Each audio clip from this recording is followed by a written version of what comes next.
Fail big.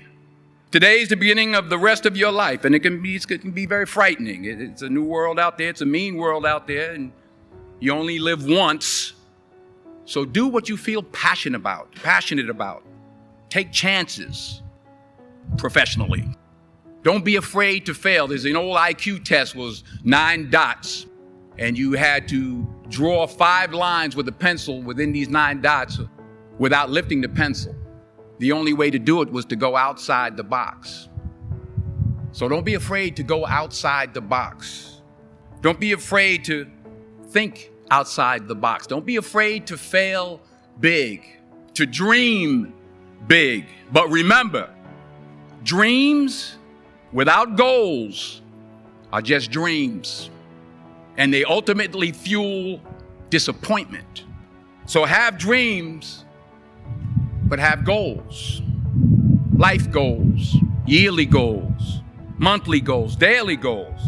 I try to give myself a goal every day. Sometimes it's just to not curse somebody out. Simple goals, but have goals. And understand that to achieve these goals, you must apply discipline and consistency. In order to achieve your goals, you must apply discipline, which you have already done, and consistency every day, not just on Tuesday and miss a few days. You have to work at it every day. You have to plan every day. You've heard the saying, we don't plan to fail, we fail to plan. Hard work works. Working really hard is what successful people do. Remember, just because you're doing a lot more doesn't mean you're getting a lot more done. Remember that. Just because you're doing a lot more doesn't mean you're getting a lot more done. Don't confuse movement with progress. So continue to strive, continue to have goals, continue to progress. Everything that you think you see in me, everything that I've accomplished, everything that you think I have, and I have a few things, everything that I have is by the grace of God. Understand that. It's a gift.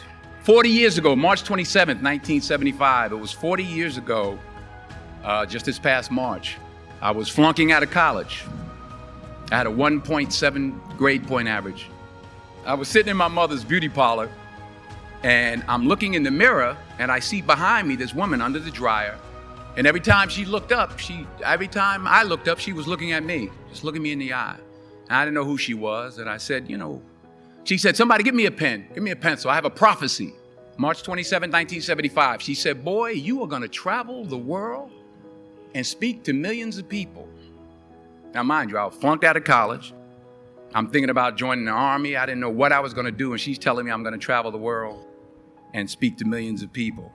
Well, I have traveled the world, and I have spoke to millions of people.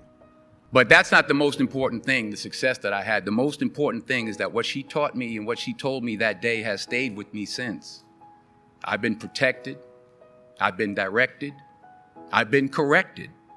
I've kept God in my life, and it's kept me humble. I didn't always stick with him, but he always stuck with me. So stick with him in everything you do. If you think you want to do what you think I've done, then do what I've done.